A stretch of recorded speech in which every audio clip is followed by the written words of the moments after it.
美国职篮 NBA 休士顿火箭后场 HP 双核，大胡子哈登与后卫保罗今天双双领军冲锋陷阵，率队以122-90打爆犹他爵士，在西区季后赛首轮取得1比0领先。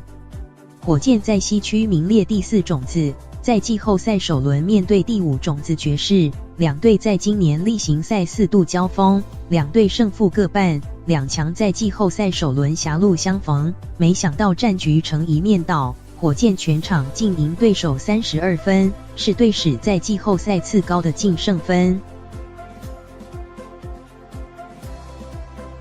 哈登 James Harden 今天缴出全场最高的29分，另有10助攻与8篮板。在他带领下，上半场打完，一度取得15分领先。下半场一篮再战，爵士改变策略，攻势集中在禁区，加上火箭接连发生失误，分差一度被缩小至只差8分。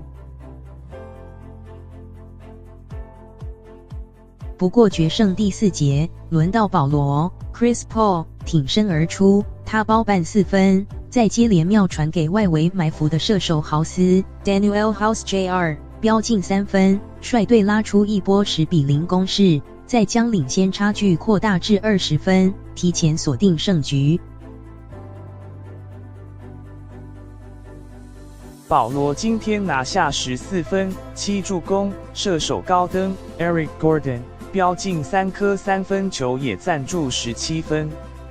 爵士方面，以法籍中锋戈伯特 Rudy Gobert 的22分、12篮板最高，2年级后卫密契尔 Donovan Mitchell 则拿下19分，主控卢比欧 Ricky Rubio 添的15分、6助攻。